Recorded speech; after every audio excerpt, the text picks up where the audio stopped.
स्वागत है आपका। आप देख रहे हैं यूपी मांगे उत्तर। आपके साथ मैं हूं राम मोहन शर्मा और यूपी मांगे उत्तर में आज बात करेंगे उन मुकदमों की जो अपनी अपनी सुविधा के हिसाब से लगा भी दिए जाते हैं और अपनी सुविधा के हिसाब से वापस भी ले लिए जाते हैं। सरकार अपनी सुविधा के हिसाब से ही जनहित भी तय कर लेती है। मुकदमा वापसी जनहित का काम भला कैसे हो सकता है?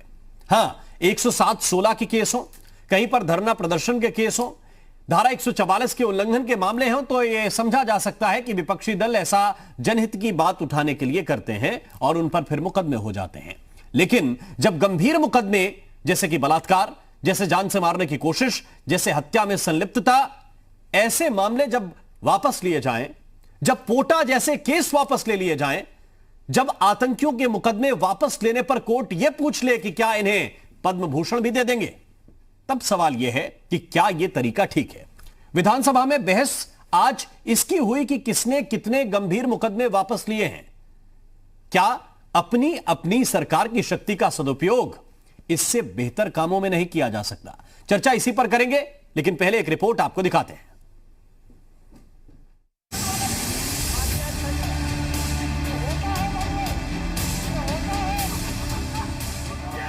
यूपी विधानसभा में आज केस वापसी के मुद्दे पर जमकर हंगामा हुआ।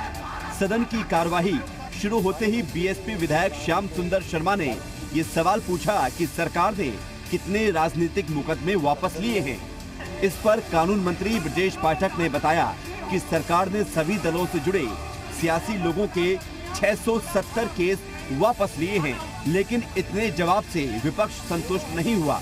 सवाल पूछा गया कि 670 लोगों के बारे में विस्तार से बताया जाए। किन किन दलों के 670 जो केस वापस किए गए हैं, इनमें किन किन दलों के आधार पर विभक्तीकरण जरूर हुआ होगा, तो उस दलों का आंकड़ा क्या है? जवाब में कानून मंत्री ने साफ किया कि सभी दलों के नेताओं के मुकदमे वापस हुए हैं, लेकिन उनके नाम सार्वजनिक करना ठीक नहीं है। तो हमारे पास पूरी फहरिस्त है और सभी सदस्य बैठे, कुछ सदस्य नहीं है। हम नाम पढ़ेंगे तो मेरे मन को ये गवारा नहीं करता। जनपद मैं पढ़ सकता हूं, आप अगर अध्यक्ष जी अनुमति दे मैं नाम भी पढ़ दूंगा। कई माननीय विधायक हैं जो विभिन्न दलों के हैं। और एक बात मैं और कह दूं माननीय अध्यक्ष जी, माननीय सदस्य को इस बात से सहमत होना चाहिए। इस बात पर नेता प्रतिपक्ष राम गोविंद चौधरी ने आपत्ति जताई। सरकार की नीयत पर सवाल उठाए तो ब्रजेश पाठक ने 2013 में समाजवादी पार्टी की सरकार के दौरान वापस किए गए मुकदमों की धाराएं याद दिलाना शुरू कर दिया। 2013 में जनपद वाराणसी में धारा 345 विस्फोटक पदार्थ अधिनियम थाना दसवामेश घाट, इसको हमने वापस लिया है। जनपद गोरखपुर में हमने वापस लिया विस्फोटक पदार्थ अधिनियम 7 क्रिमिनल लॉ अमेंडमेंट एक्ट 18/23 विरुद्ध क्रियाकलाप अधिनियम थाना कैंट गोरखपुर। इसके बाद हमने जनपद बिजनौर में सर शासकीय गोपनीयता अधिनियम, भारतीय दंड संहिता थाना नजीबाबाद। मंत्री के बयान पर हंगामा शुरू हो गया। कानून मंत्री सदन की मर्यादा का हवाला देते हुए नाम सार्वजनिक करने से बचते रहे, तो 2013 की बात सामने आने पर समाजवादी पार्टी आग बबूला हो गई। ये आतंकवादियों के समर्थक, भारत माता के बच्चे, ये भारत माता के बच्चे, ये आतंकवादियों के समर्थक, ये भारत माता के बच्चे। माननीय मंत्री जी ने कहा कि पहली कैबिनेट में ये पास हुआ कि आतंकवादियों का मुकदमा वापस लिया जाए। मैं आपसे आग्रह करता हूं कि माननीय आप चाहे 10 मिनट 20 मिनट स्थगित कर दीजिए, लेकिन माननीय मंत्री जी वो फाइल आकर के सदन में दिखवा दें जिसमें ये शब्द लिखा हो कि आतंकवादियों का मुकदमा वापस किया जा रहा है। जो माननीय संस्कृति कार्य मंत्री जी ने कह रहा है, तो मैं तो ये कह रहा हूं कि सबसे बड़े प्रदेश में आतंकवादी उधर लोग बैठे हुए हैं। हम लोगों को व्यक्तिगत प्रताड़ना के जो भी सवाल हैं, जो राजनीतिक दृष्टि से किसी को प्रताड़ित किया गया है, उसके हित की चिंता हमारे सदन को करना चाहिए। हमें लगा अध्यक्ष जी भी इस बात को संरक्षण हमें प्रदान करेंगे और हमने बराबर चिंता की है। यदि आपकी अनुमति हो तो मैं सूची को सार्वजनिक करूं दलगत आधार पर, और कहिए तो नाम भी पढ़ दूं। जो मेरे सामने भी सदस्य लोग बैठे हैं और आपके भी दल के हैं और बगल अगल के दल के भी हैं, दाहिने भी है बाएं भी है। जो ये सूची हमारे पास है ये थोड़ी पुरानी है, लेकिन सुनेंगे तो देश के प्रदेश के लोग देखेंगे। सदन के अंदर तो हंगामा हुआ ही, सवाल बाहर भी पूछे गए। पूर्व सीएम अखिलेश यादव ने कहा कि अपने केस वापस लेने वाले जनता की बात नहीं सुनते, तो ब्रजेश पाठक ने उनके समय के फैसले फिर से याद दिला दिए। ये अपने मुकदमे हटाना जानते हैं, वापस लेना जानते हैं, और गरीब जनता अगर बोलेगी तो उसमें मुकदमा लगाना जानते हैं। मुख्यमंत्री योगी आदित्यनाथ जी के नेतृत्व में सरकार बनी तो हमारी जो पहली कैबिनेट थी उसमें जो प्रस्ताव आया था वो किसान ऋण माफी का आया था। और जब भाई साहब लोगों की सरकार बनी 2012 में, जो हमारे सामने मित्र बैठे हैं, इनकी सरकार का कैबिनेट का पहला प्रस्ताव था आतंकवादियों के मुकदमों को वापस करने के लिए। तो सवाल इसी बात का है कि केस वापसी की सियासत में किसका पलड़ा भारी है। राजनीतिक मुकदमों की वापसी का चलन क्या ठीक है, और क्या इसकी आड़ में गंभीर अपराधों के मुकदमे वापस लिए जा रहे हैं? और सवाल ये भी कि पिछली सरकार में ढेरों गंभीर मामले वापस लेने वाली समाजवादी पार्टी को ये आपत्ति पहले क्यों नहीं हुई?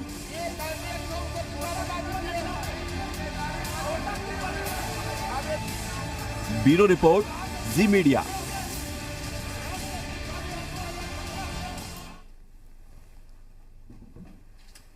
और आइए चर्चा की करते हैं शुरुआत। एक बहुत खास पैनल हमारे साथ इस वक्त जुड़ा हुआ है। हमारे साथ इस वक्त कमलाकर त्रिपाठी जी हैं, प्रवक्ता हैं कांग्रेस पार्टी के। कमलाकर जी, बहुत बहुत स्वागत है आपका। अनुराग भदौरिया हमें ज्वाइन कर रहे हैं, प्रवक्ता हैं समाजवादी पार्टी के। अनुराग जी, आपका भी बहुत स्वागत है। के विक्रम राव साहब इस वक्त हमारे साथ जुड़े हुए हैं, वरिष्ठ पत्रकार हैं। कुछ देर के बाद भारतीय जनता पार्टी के प्रवक्ता भी हमें ज्वाइन करेंगे। लेकिन पहले टिप्पणी के विक्रम राव साहब आपसे, अपनी सुविधा के हिसाब से केस लगा देना, क्योंकि कहा यही जाता है कि सियासी मुकदमे हैं, हमारे ऊपर राजनीतिक द्वेष के तहत केस किए गए, इसलिए हमने वो वापस ले लिए। तो एक ये चलन कि सियासी आपकी किसी से बन नहीं रही तो उसके ऊपर मुकदमा लगा दीजिए, और फिर दूसरा ये चलन कि मुकदमा कोई भी हो उसे सियासत वाला बता के हटा लीजिए। ये लोकतंत्र के लिए कितना खतरनाक है, परेशान करने वाला है।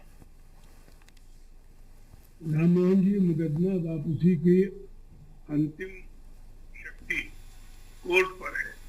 मजिस्ट्रेट या जज परमिशन दे या इजाजत न दे, कई बार वो अनुमति नहीं देते हैं कि आप मुकदमा वापस लीजिए। नहीं, मेरा मानना ये है, मेरी मान्यता ये है राममोहन जी, कि किसी भी मुकदमे को वापस लेने का सार्वभौम अधिकार निर्वाचित सरकार को है। निर्वाचित सरकार जो प्रतिपक्ष में रही, सत्ता में आई, और जब देखती है कि उसके लोगों को पुलिस ने गलत ढंग से फंसाया, मुकदमे में फंसा, जेल में भेज दिया, तो उसका अधिकार है निर्वाचन के बाद वापस करे वो। मैं आपको बताऊं, पहला मुकदमा हिंदुस्तान का आजादी के बाद जो वापसी हुई थी वो केरला में नंबूद्रिपाद की सरकार थी, कम्युनिस्ट पार्टी की। और पहले शपथ लेने के बाद पहला मुकदमा, पहला कदम निर्णय जो किया नंबूद्रिपाद की सीपीआई सरकार ने, अपने एक किसान जिसको फांसी होने जा रही थी उसका मुकदमा वापस ले लिया। गुलजारीलाल नंदा और नेहरू की सरकार ने बड़ा विरोध किया, ये आप क्या करें। उनका हमारे पार्टी के मैनिफेस्टो में है, जो जालिम जमींदार होगा उसको मारने का अधिकार और कर्तव्य किसान को है। हमारे इस पार्टी वर्कर ने उस जालिम जमींदार को मारा है, उसको फांसी हो रही है। हमारी मैनिफेस्टो के मुताबिक उसने अच्छा काम किया है, हम उसकी फांसी की सजा माफ करें, वापस दे दें। ये एक सैद्धांतिक सवाल था। ये नहीं कि हत्या अच्छी चीज है, ये नहीं कि कोई जुर्म ठीक है। सवाल यहाँ सिर्फ ये था कि एक पार्टी जो मैनिफेस्टो पे चुनाव जीत के आई है, उसे अधिकार है जो उसके पार्टी के कार्यक्रम को आगे बढ़ाएगा, उस पर अगर पुलिस झूठा मुकदमा चलाती है तो उसे वापस लेगा। ये लोकतंत्र की परंपरा है, केवल भारत में नहीं, ये इंग्लैंड में है, अमेरिका में। अभी ट्रंप के खिलाफ बताइए, ट्रंप दुनिया जानती, उसके खिलाफ इम्पीचमेंट नहीं आ पाया, उसके खिलाफ मुकदमे वापस हो रहे हैं। ये तो अधिकार है। हाँ, इसमें आप घृणा, जैसे बलात्कार हुआ या हत्या, कुछ चीजें उसके बारे में नियम हो सकता है, तो छोटी जज पर जज तय करेगा किसको परमिशन देंगे, परमिशन नहीं देंगे। तो साफ बात, बहस की क्या गुंजाइश है। और हर पार्टी ये करती है जो सत्ता में आती है, तो जब प्रतिपक्ष में जाएंगे तो विरोध करेंगे, सत्ता में आएंगे तो बात मान लेंगे। मुझे ये ठीक नहीं लगता है। ये सत्ता जो चुनाव में जीत के आई सरकार, उसका अधिकार है अपनी पार्टी सदस्यों की रक्षा करे, उनको बचाए। अनुराग भदौरिया जी, जब सरकार में थे तब निर्णय अच्छे लगते थे कि सरकार ठीक निर्णय कर रही है। अब जब ये वाली सरकार निर्णय कर रही है तो आपको लग रहा है कि अपने मुकदमे वापस कर रहे हैं, अपने कार्यकर्ताओं के मुकदमे वापस कर रहे हैं। देखिए, मेरा एक सीधा सा सवाल है, जो कानून मंत्री ने भी सदन में नहीं जवाब दिया। उन्होंने कहा 600 से ज्यादा कितनी संख्या दी, मुकदमे वापस हुए।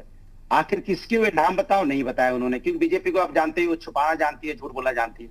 कभी आपने सुना कि मुख्यमंत्री ने अपने ऊपर के मुकदमे वापस किए, डिप्टी मुख्यमंत्री ने अपने ऊपर के मुकदमे वापस किए? कभी हुआ हो तो इतिहास में बताइए आप कि मुख्यमंत्री बनने के बाद मुख्यमंत्री अपने ऊपर के मुकदमे वापस कर रहे हो और फिर कह रहे हैं उत्तर प्रदेश में अपराध खत्म हो जाएगा। उत्तर प्रदेश में अपराध ही इसीलिए खत्म नहीं हो रहा है, लगातार उत्तर प्रदेश में अपराध इसलिए हो रहा है, सीओ एसडीएम के सामने गोली इसलिए मार दी जाती है क्योंकि इनके विधायक को इनके नेता बचाते घूमेंगे। वो जानते हैं नेता और विधायक बचाते घूम रहे थे बलिया के, और उन्हीं विधायक के ऊपर में फूल की बारिश भी कर रहे थे प्रदेश अध्यक्ष जी। तो आप अंदाजा लगा सकते हैं फिर अपराध क्यों खत्म होगा। फिर हाथरस में जो घटना हुई, बच्ची के साथ जो अन्याय हुआ, बच्ची के पिताजी को बच्ची ने फोन किया दरोगा जी को, आइए दरोगा जी मदद कीजिए, दरोगा जी नहीं आए और लास्ट में गोली मार के चले गए। और अपनी नाकामी छुपाने के लिए क्या करेंगे, समाजवादी पार्टी का कार्यकर्ता। अरे भैया, सरकार आपकी, पुलिस आपका, प्रशासन आपका, आप न्याय नहीं दिला पा रहे हो, अपराध नहीं रोक पा रहे हो, तो आप नाकामी छुपाने के लिए ये हल्की बातें क्यों करते हो। आप कहते हो कि आतंकवादी के मुकदमे वापस किए गए, आपसे फाइल मंगाने को कहा गया, फाइल लेके आओ, कौन से आतंकवादी का, तो धूम दबा के भाग गए। हो सकता है 2-4 दिन इनके कानून मंत्री सदन में नहीं आए और कानून मंत्री भारत माता की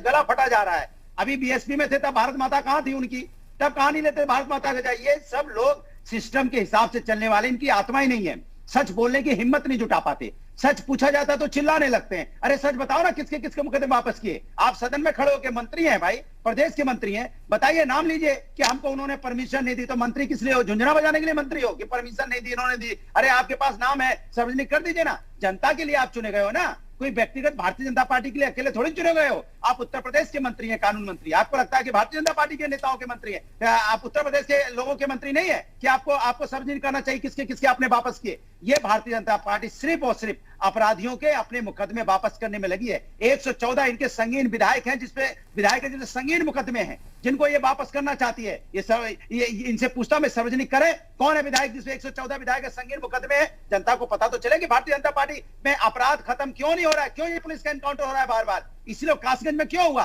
कानपुर में क्यों पुलिस का एनकाउंटर हुआ, क्यों हाथरस की घटना हुई, फिर हाथरस की क्यों हुई, बदायूं की क्यों हुई, अलीगढ़ की क्यों हुई, शाहजहांपुर की क्यों हुई, लखनऊ की क्यों हो रही है, कानपुर की क्यों हुई, उन्नाव की क्यों हुई, लखीमपुर की क्यों हुई। लगातार इसलिए हो रही है क्योंकि भारतीय जनता पार्टी अपराधियों को बचाने का काम कर रही है, अनुराग भदौरिया जी, अपराधियों को संरक्षण दे रही है। अनुराग भदौरिया जी का मन बढ़ा हुआ है, मैं आपको सच बता रहा हूं। अनुराग भदौरिया जी, हाथरस की घटना में दिन दहाड़े मार दिया उसको, बजाय उसको पकड़ने के उसका रूप रंग देना, राजनीतिक रूप रंग देना चाहते हो। सरकार आपकी है प्रभु, भूल गए आपकी सरकार भारतीय जनता पार्टी की है। आप पकड़ नहीं पा रहे तो रूप रंग देने की कोशिश करो। अनुराग भदौरिया जी, पार्टी के लोग थोड़ी शर्म करो कि सरकार आपकी है। आपकी सरकार ने जो मुकदमा वापसी की प्रक्रिया शुरू की, नियम तो वही है। आपके लिए प्राथमिकता कोई और था, इनके लिए प्राथमिकता कोई और है। मैं आपसे पूछ रहा हूं, 4.5 साल हो गए, भारतीय जनता पार्टी क्यों नहीं अपने काम को गिनाना चाहती भाई? क्यों घूम फिर के वही बातें करना चाहती जिसको लगता है कि हमने कुछ किया? तो क्यों ऐसा पता क्यों कर रहे हैं लोग? इन लोग मुद्दा क्यों दे रहे हैं आपको? इसलिए दे रहे हैं कि भैया हमने 4.5 साल में तो नफरत की राजनीति की है। बीएसपी के विधायक ने सवाल पूछा, वो भी इन्हें मुद्दा दे रहे हैं। समाज में किया नहीं, आपके नेता प्रतिपक्ष उसी सवाल को लेकर अड़े रहे, तो वो भी उन्हें मुद्दा दे रहे हैं। डीजल पेट्रोल की कीमत बढ़ गई है, इन्होंने बोला। राम गोविंद चौधरी साहब सदन में जिस बात को लेकर अड़े रहे, जीडीपी मतलब गैस डीजल पेट्रोल, तो वो भी उन्हें वही मुद्दा दे रहे हैं। बीएसपी के विधायक प्रश्न पूछ रहे हैं, वो बीजेपी को मुद्दा दे रहे हैं। मुकदमे वापस किए सदन, क्यों नहीं बताते आप?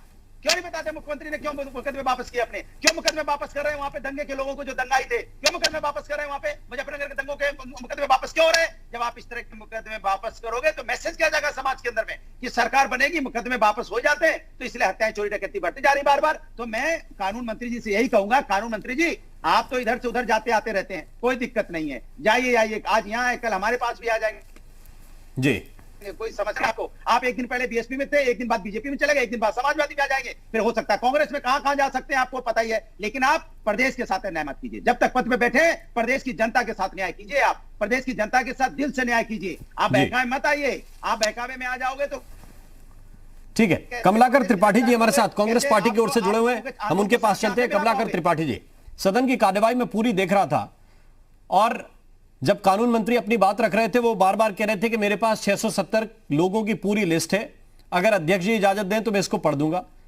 जब उनको बार बार कहा गया कि आप बताइए, तो उन्होंने 2-4 सदस्यों की तरफ इशारा भी किया जो विपक्ष में बैठे थे और कहा कि पहली से तीसरी कुर्सी और आखिरी कुर्सी उस पर बैठे हुए विधायक से आप पूछ लीजिए कि क्या उनका मुकदमा वापस हुआ है कि नहीं हुआ है। वो यानी ये कह रहे थे कि सारी पार्टियों के लोग हैं।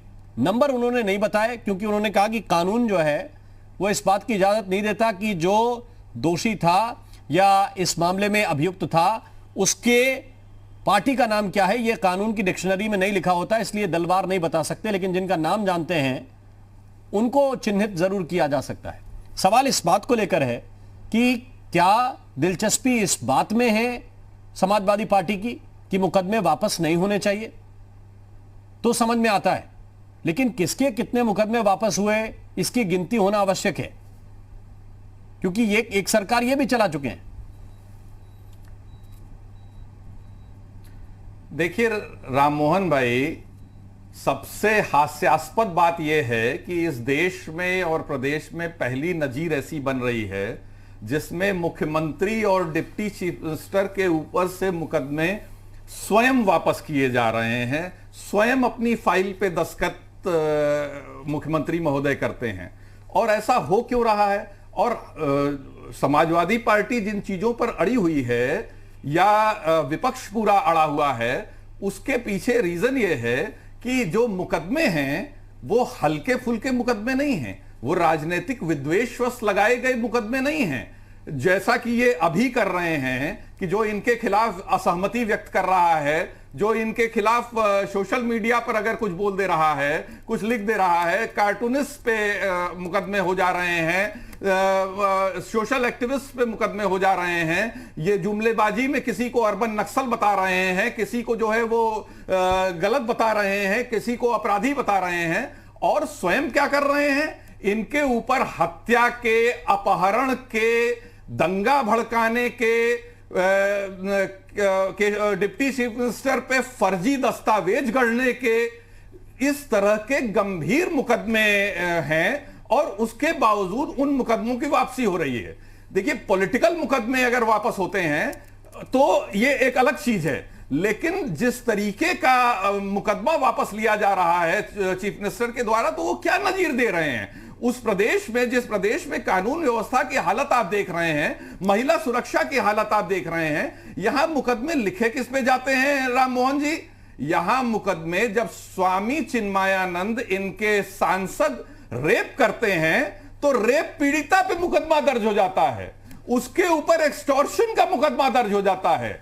जब कुलदीप सेंगर इनके विधायक रेप करते हैं तो रेप पीड़िता के पिता की थाने के अंदर कस्टोडियल डेथ होती है, उसको गलत तरीके से फंसा करके जो है वो थाने ला करके गलत धाराओं में, और उसके बाद उसकी डेथ हो जाती है, उसमें कोई वो नहीं है। उसके मां, उसकी चाची, पीड़िता की सबके ऊपर अटैक होता है, उसका पूरा परिवार मर जाता है, उसके ऊपर अटैक होता है। और ये पूरी सरकार, जब तक न्यायालय का इंटरवेंशन नहीं होता, जब तक न्यायालय उसमें इंटरवीन नहीं करती, ये पूरी सरकार इन बलात्कारियों के, इन अपराधियों के साथ खड़ी नजर आती है।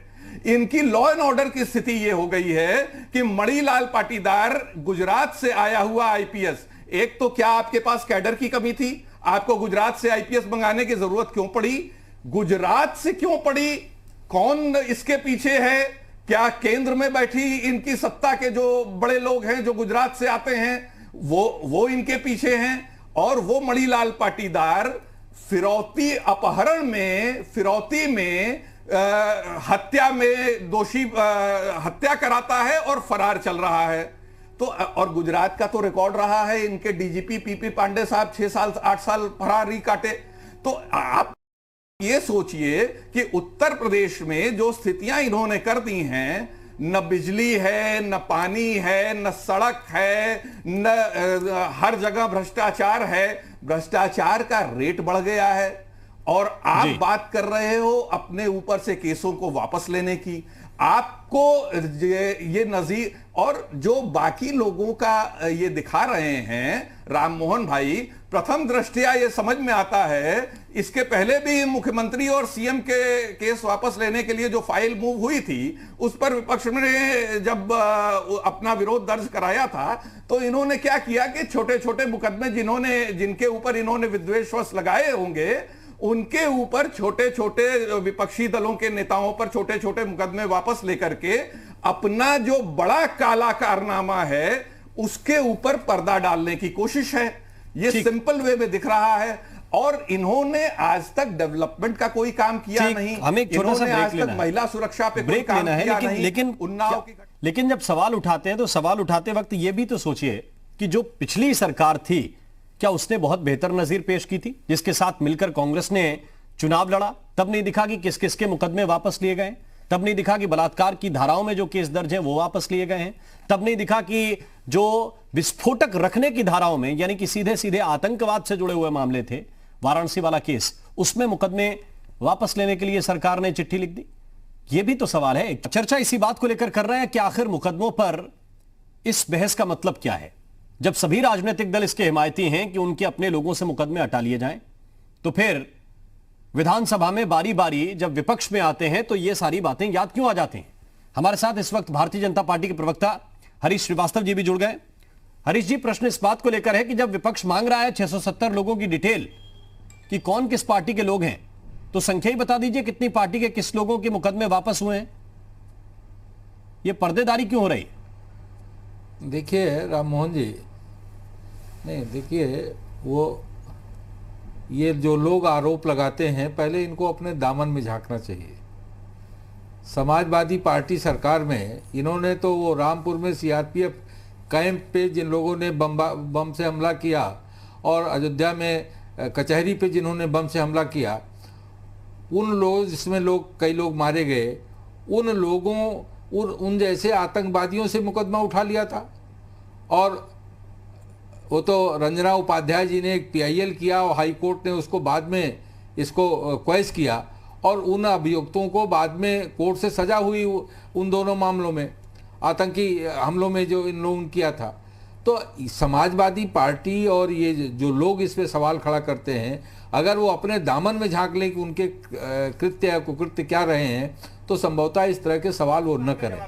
3000 से ज्यादा मुकदमे समाजवादी पार्टी सरकार में लगभग इन लोगों ने उठाए थे। आज ये इस तरह की बातें करते हैं और उसको वापस किए बताइए ना, और नाम बताइए। जो बातें ये कहते हैं भाई, आपसे पूछा जा रहा है 670 लोगों का नाम बताइए, कौन बोलो? इधर उधर की बात नहीं कर रहे हैं। कोई बीजेपी के नेता है, मुख्यमंत्री हैं तो सबको पता है, उप मुख्यमंत्री ये भी पता है, वहाँ पे मुजफ्फरनगर के दंगे वाले कैबिनेट मंत्री और सांसद वो भी पता है, कुछ विधायकों के पता है। और कौन है आपके अरे आप तो दंगे वाले लोगों को आपने तो थाने छुड़वा दिया था, आपकी सरकार थी। आप तो दंगाइयों को सरकारी मेहमान बनाए थे, सरकारी हेलीकॉप्टर से ले आए थे। आप तो वो नाम बताइए कि किन किन को आप सरकारी मेहमान बनाते हैं, किन किन दंगाइयों को आप सरकारी मेहमान बनाते हैं, ये तो बताइए अनुराग जी। आप जो है आपके इस तरह के सवालों से समाजवादी पार्टी अपने कुकर्तियों पे पर्दा नहीं डाल सकती। जिस तरह का जंगल राज आपने स्थापित किया था, उस जंगल राज के सफाई का काम योगी जी कर रहे हैं। और ये जब भी और यही कारण है कि समाजवादी पार्टी को सबसे ज्यादा तकलीफ इस बात पे है कि गुंडे और अपराधियों के खिलाफ सरकार कार्रवाई कर रही है। समाजवादी पार्टी की सबसे बड़ी दिक्कत यह है, अनुराग जी की भी दिक्कत यही है कि वो भी अपने नेता को फॉलो करते हैं, जिनको अपराधियों और गुंडों और बदमाशों के खिलाफ कार्रवाई में तकलीफ होती है। सुरक्षित नहीं है बच्ची, खेत में काम करने जा रही सुरक्षित नहीं है बच्ची, मंदिर में पूजा करने जा रही सुरक्षित नहीं है। अरे आपके राज में तो कोई सुरक्षित नहीं था। सुरक्षित होगी आपकी जब आपकी सरकार थी तो उत्तर प्रदेश में कोई अपने सुरक्षित नहीं महसूस कर रहा था। आज प्रदेश के लोग अपने सुरक्षित महसूस कर रहे हैं। सामाजिक अपराध हमेशा होते रहे हैं और सामाजिक अपराधों के खिलाफ जो भी अपराध होते हैं, योगी सरकार ने एक भी अपराधी को नहीं बख्शा है। आप तो गाड़ी में बैठा करके विधानसभा लाए हैं। आप तो हत्या जैसे आरोपियों को, हत्या जैसे गंभीर आरोपियों को आप आपके मुख्यमंत्री गाड़ी में बैठा के लाए थे विधानसभा, ये भी है। तो आप किस मुंह से ये बातें करते हैं? आपको आपका तो पूरा इतिहास समाजवादी पार्टी के से भरा पड़ा है। नाम नहीं बताओगे तो काहे के मंत्री हो जनाब, नाम नहीं बताओगे, किसको छुपाना चाहते हो? फिर अनुराग भदौरिया, देखिए आधी बात कभी भी नाम समझ में नहीं आती। जब आप हाथरस केस को, आज के केस को याद दिला रहे हैं, ये हाथरस केस के तहत हुआ है। आरोपी को भी तो याद दिलाइए कि उसकी फोटो किस किस के साथ है, वो समाजवादी पार्टी में कौन से पद पर था, उसका नाम भी तो याद दिलाना पड़ेगा। अनुराग जी, हाथरस का केस आपको याद आ रहा है, तो आपको ये याद नहीं आ रहा है? एक पत्रकारों पे बड़े नाराज हो गए अखिलेश जी। तो जब समाजवादी पार्टी के अपराधी का नाम आया, जिसने एक बेटी की जो छेड़खानी कर रहा था, उसका बाप जब उसको रोकने लगा तो उसने उसके बाप को मार दिया गोली उसके सीने में, और वो समाजवादी पार्टी का कार्यकर्ता है। ये ऐसा एक पत्रकार ने पूछ लिया तो बड़ी तेजी से अखिलेश जी बिफर पड़े उसके ऊपर। तो अनुराग जी, इस तरह का जो समाजवादी पार्टी के जो कार्यकर्ताओं की आपने फौज पाल रखी है, वो वही ये अपराध कर रहे हैं। अगर उससे पेट नहीं भरता है तो सरकार की सह पे पुलिस के माध्यम से गुंडागर्दी करवाते हो। वो समाजवादी पार्टी के अपने लोगों को, अपनी फौज को इस तरह जो आपकी ट्रेनिंग है ना, जो समाजवादी पार्टी जिस तरह से अपराधियों का संरक्षण करती रही, उसी का नतीजा है। जो ये अपराध है, ये आप लोगों की सरकार में जो अपराधियों का संरक्षण होता रहा, उसका नतीजा है। अगर किसी ने दी थी, समाजवादी ने दी थी, आप काम गिरा नहीं सकते क्या? आपने उत्तर प्रदेश में 4.5 साल में कौन सा काम किया? उत्तर प्रदेश विकास भी कर रहा है और उत्तर प्रदेश में सुशासन भी स्थापित हो रहा है। अनुराग जी, आप चाहे जितना बौखला जाइए, आपकी बौखलाहट ये बताती है कि जो अपराधियों, गुंडों और बदमाशों के खिलाफ, माफियाओं के खिलाफ जो कार्रवाई हो रही है, उससे समाजवादी पार्टी को सबसे ज्यादा तकलीफ है। नफरत की आग में झोंकना चाहते हैं, उत्तर प्रदेश के अंदर में नफरत की राजनीति करना चाहते हैं, उत्तर प्रदेश को नफरत का अड्डा बना देना चाहते हैं, उत्तर प्रदेश को एक माहौल खराब कर देना चाहते हैं जहाँ भाईचारे का माहौल है। भाईचारे का माहौल खत्म करके आप सत्ता पाना चाहते हैं। अब समस्या ये है अनुराग भदौरिया जी, समाजवादियों से सीखे विकास की राजनीति क्या होती है। अनुराग भदौरिया जी, ठीक सवालों के उत्तर तो आप देते नहीं, समाजवादियों के ठीक सवालों के उत्तर तो आप देते नहीं। आप बबूल बोकर आम खाने की चाहत रखते हैं, उनके पास है नहीं, तो ये मिलेगा कहां से आपको? मोहन जी, आपके समय में संरक्षण हुआ है नहीं, आपके समय में केसों की वापसी हुई। आप उम्मीद करते हैं कि दूसरी पार्टी जो सत्ता में आई है वो एकदम क्रिस्टल क्लियर चले, ये चल पाएगा? क्या सवाल है? मेरा सवाल यह है कि जब आपने बबूल बोया है तो आम कहां से मिलेगा? जब आपके वक्त में केस वापस हुए तब आपको यह याद नहीं आया कि कितने गंभीर मामले हैं? क्या बोया है? तब आपको यह पता नहीं कि बलात्कार की धाराएं हैं कि नहीं है? तब आपको यह पता नहीं कि दंगे की धाराएं हैं कि नहीं? तब आपको यह नहीं पता कि आतंकवाद की धाराएं हैं कि नहीं?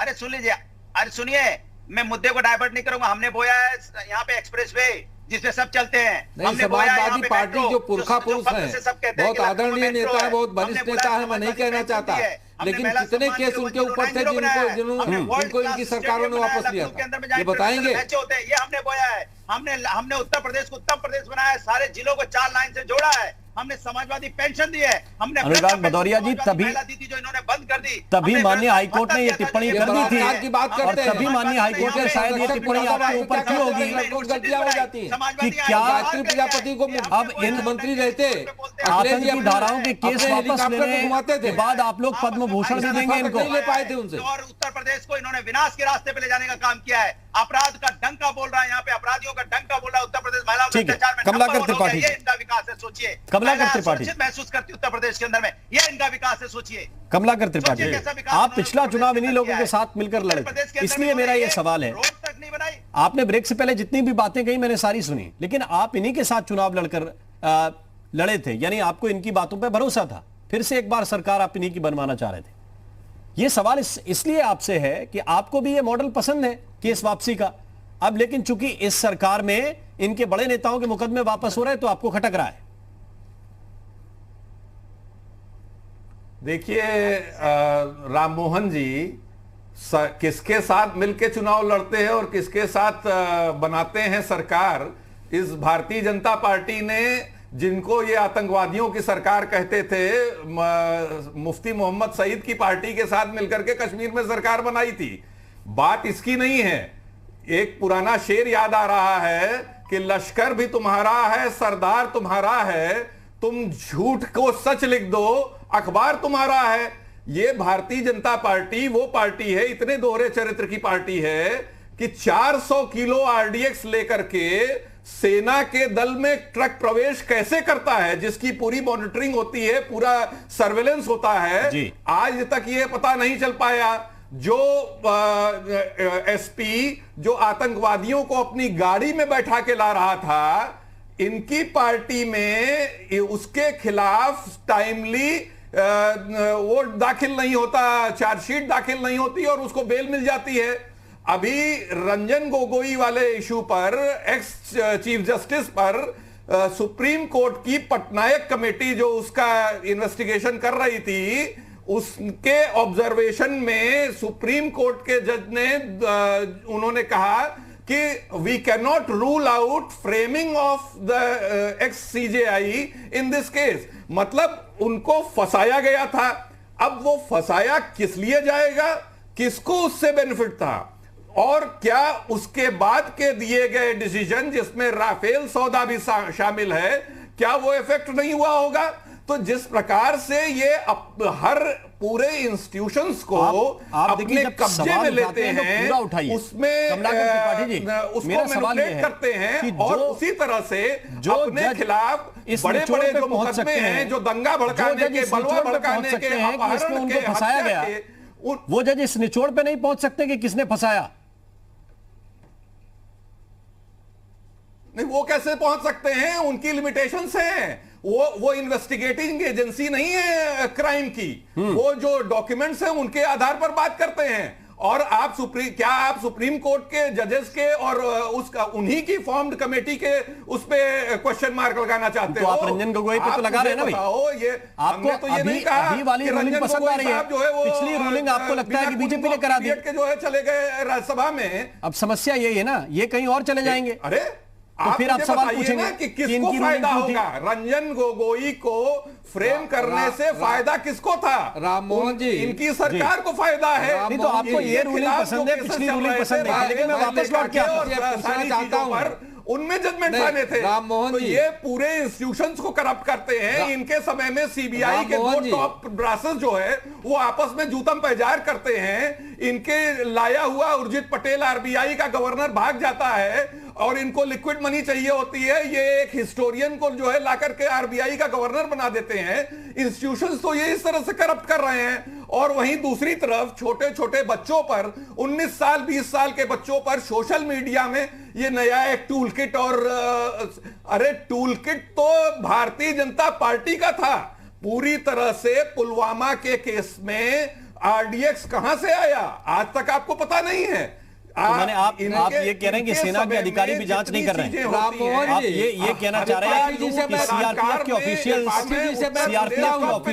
कि पाकिस्तान की, आप ये कहना चाह रहे हैं कि सीआरपीएफ के ऑफिशियल्स ने अपने घर में धमाका करा लिया? ये पाकिस्तान पे आ गए, ये पाकिस्तान पे आ जाएंगे, इमरान खान पे आ जाएंगे।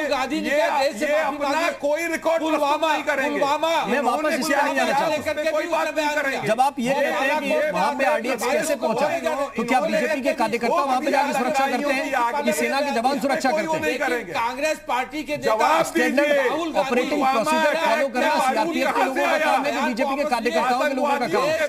नोटबंदी में नोट कैसे मिले? नोटबंदी के बाद सबसे पहला नोट आतंकवादियों के पास कैसे बरामद हुआ? साथ खिलवाड़ किया आपने, मर्यादाओं के साथ खिलवाड़ किया है। पूरी तरह से देश को बर्बाद करने का काम किया है आपने। समाज में वैमनस्यता फैलाई है। देश और समाज से माफी मांगनी चाहिए। मेरा सवाल जो कमलाकर त्रिपाठी जी था उसका उत्तर नहीं दिया। बेटियों पे अत्याचार हो रहे हैं, ना उसका उत्तर हरीश श्रीवास्तव ने दिया है, ना उसका उत्तर आप दे रहे हैं। मेरा सवाल यह है कि केस वापसी का मॉडल तो आपको पसंद था, अब कौन सी बात खटक रही है? भाजपा से बेटी बचाओ, भाजपा से बेटी बचाओ की स्थिति, और नसीमुद्दीन सिद्दीकी को कमलाकर त्रिपाठी की पार्टी में लाओ। कांग्रेस पेट्रोल टॉप पर है, डीजल टॉप पर है, देश खुशहाल चल रहा है।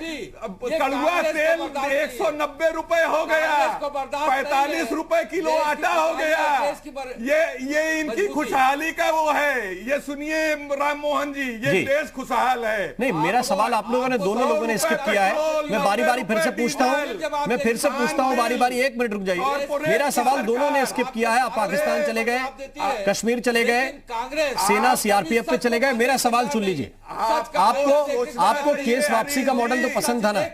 जिस तरीके खटक आपको केवल ये रहा है कि चीफ मिनिस्टर के केस वापस हो गए। पर भाजपा से बेटी बचाओ की स्थितियां हो गई हैं। कमलाकर त्रिपाठी जी, नसीमुद्दीन सिद्दीकी आपकी पार्टी में, फिर ये सोच समझ के बोलिए। आप अपना रिकॉर्ड बताइए, कांग्रेस के अपना रिकॉर्ड बताइए जो चल रहा है उत्तर प्रदेश सरकार का। ठीक है, दोनों लोग सुन ले रहे हैं क्या मुझे? कमलाकर त्रिपाठी जी, आवाज मिल रही है आपको? हरीश श्रीवास्तव जी, सुन पा रहे हैं आप मुझे? के साथ बलात्कार होता है, प्रधानमंत्री हरीश श्रीवास्तव जी, आप मुझे सुन रहे हैं? विधायक के आवास पर रेप होता है नौकरानी से। कमलाकर त्रिपाठी जी, मेरा सवाल आप दोनों लोग स्किप कर रहे हैं और मैं चाह रहा हूं कि उस मुद्दे पे आप आए। आपको ये मॉडल पसंद था ना अखिलेश यादव का, उनकी सरकार का, कि केस वापस किए जाए? खटक केवल ये बात रही है कि डिप्टी सीएम के केस क्यों वापस हो गए? केस वापसी का मॉडल तो पसंद था। कदापि नहीं। मैंने आपसे क्या कहा? कैसे वो वापसी का मॉडल पसंद था? हमने अपने समय में किसी के केसेस वापस नहीं किए। हमें विकास का मॉडल पसंद आता है, हमें देश में सुरक्षा का मॉडल पसंद आता है। हर हाथ तरक्की, हर हाथ उन्नति, हर मुंह को अनाज। हमने देश में जो है वो खाद्य सुरक्षा योजना लाई, right to education, right to employment, right to food, ये सारी योजनाएं कांग्रेस की लाई हुई है। ठीक है, अब मैं फिर हरीश श्रीवास्तव जी उस सवाल पे आता हूं। ये फिर स्किप कर गए। हरीश श्रीवास्तव जी, मैं कोशिश करूंगा कि आप उसका उत्तर दें। 670 जो मामले वापस हुए, उनमें दलवार बताने में दिक्कत क्या है? मंत्री ने देश को गर्त में झोंक दिया। हरीश श्रीवास्तव जी, दलवार बताने में दिक्कत क्या है? बता दीजिए किस पार्टी के कितने लोग हैं। थोड़ा और अध्ययन कर लीजिए, मेहनत कर लीजिए, 1-2 दिन बाद बता दीजिए किसके कितने केस वापस हुए 670 में से। तो पूरी लिस्ट होगी। देखिए बताएंगे 670 में से सारे भारतीय जनता पार्टी के बता कैसे और गंभीर मामले वालों को बचा। एक सेकंड अनुराग जी, एक सेकंड। भारतीय जनता पार्टी के नेताओं को बचा रहे हैं, ये नाम कहीं बताएंगे? अनुराग जी, एक सेकंड रुकिए। ये नाम बताएंगे नहीं, क्योंकि नाम गुफा में थोड़े है, वो तो सब पब्लिक डोमेन में है, सब पब्लिक डोमेन में है। राममोहन जी सब पब्लिक डोमेन में है, उनके भी समय का सब पब्लिक डोमेन में है। ऑन रिकॉर्ड और ये समाजवादी पार्टी के लोग नहीं है कि जो अपराधियों पर से केस उठा रहे थे। जो वापस कर राजनीतिक मामले जो थे उनके केस, जो राजनीतिक द्वेष पर दर्ज थे, वो मामले उठाए सरकार। तो अपराध तो वापस नहीं लेगी, इसलिए चलो अपराध करते रहो, इसीलिए महिलाओं पे अत्याचार बढ़ रहा है। ये तो समाजवादी पार्टी करती थी। ये विक्रम राव साहब इस पे कुछ कहना चाह रहे हैं? विक्रम राव साहब आने दीजिए। मनोबल बढ़ाना ये समाजवादी पार्टी का। विक्रम राव साहब बोले। वो जी, हम लोग किस बात पर बहस कर रहे हैं? बहस का मुद्दा क्या है? अंततः निर्णय अदालत का होता है कि मुकदमा किसी को जानने भी नहीं देगी। और वॉशिंग मशीन में बीजेपी की वॉशिंग मशीन में डाल के वापस कर रहे। अरे एक सेकंड अनुराग भदौरिया, रुक जाइए। के विक्रम राव साहब, ये तरीका को बात करने का तुरंत मुकदमे वापस ले राम जी बताना चाहते हैं। जस्टिस नायर, जस्टिस चन्नप्पा रेड्डी का फैसला है सुप्रीम कोर्ट में, किस आधार पे, किन नियमों के तहत मुकदमा वापस लिया जा सकता है। सुप्रीम कोर्ट का निर्णय है। फिर ये क्या बात, कैबिनेट तय कर दे, भारत सरकार या राज्य की सरकार वापस मुकदमा नहीं होगा जब अदालत नहीं कहती है। सीजेएम लखनऊ का भी इनकार कर सकता है, हाईकोर्ट तो करेगी। तो क्या क्या इससे मुद्दा हुआ? सवाल सिर्फ ये होता है कि आप कैसे मुकदमे वापस कर रहे हैं, ये कौन से मुकदमे हैं? हत्या के, रेप के, ये नहीं होने चाहिए। नैतिकता का सवाल है। क्या किया था भारत के प्रधान न्यायाधीश थे जस्टिस जेसी शाह को कहा गया कि आप इमरजेंसी के जितने मुकदमे हैं उन पे रपट दीजिए। उन्हें रपट दी। पहला काम इंदिरा गांधी सरकार ने किया। सरकार बनते ही उन्होंने सारे इमरजेंसी के केसेस जिन पे उनको दंड हो सकता था इंदिरा गांधी को वापस करा दिए, सब वापस दे दिए।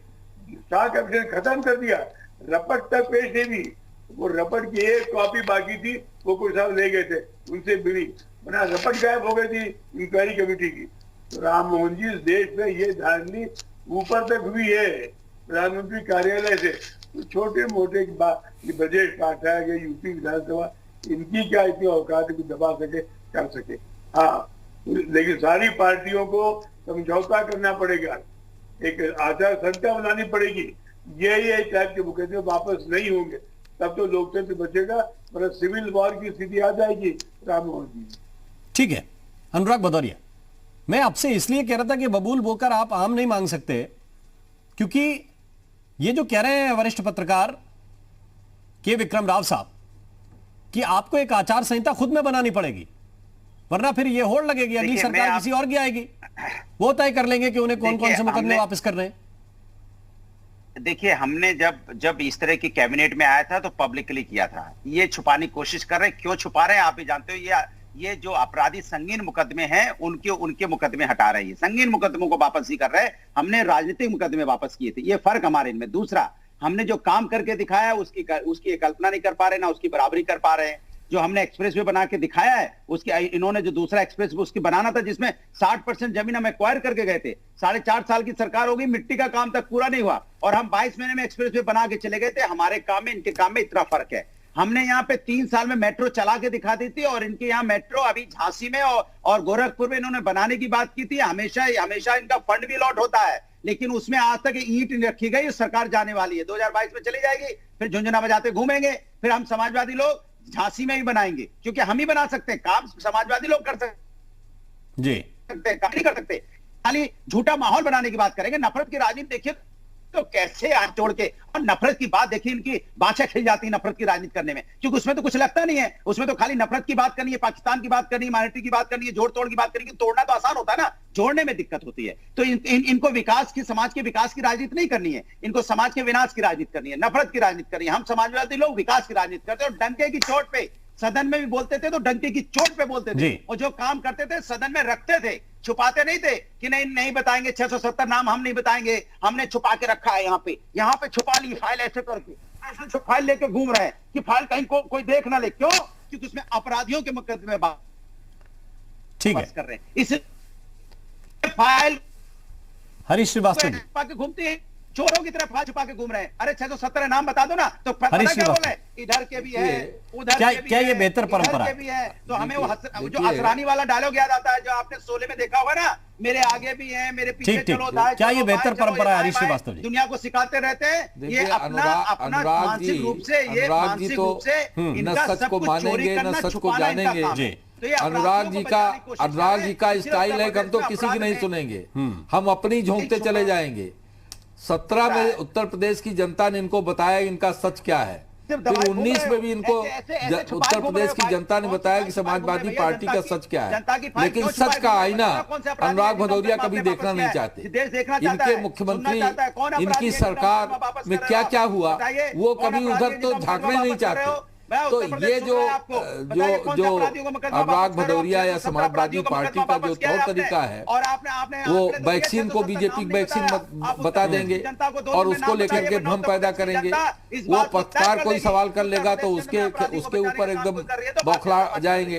तो ये इस तरह से राजनीति नहीं होती। और आप तो अपने को दूध का धुला बता दिए कि समाजवादी पार्टी जो विश्वकर्मा की तरफ पूरे देश की रचना समाजवादी पार्टी ने किया, और जहां जो कुछ बना वो समाजवादी पार्टी नहीं बनाया।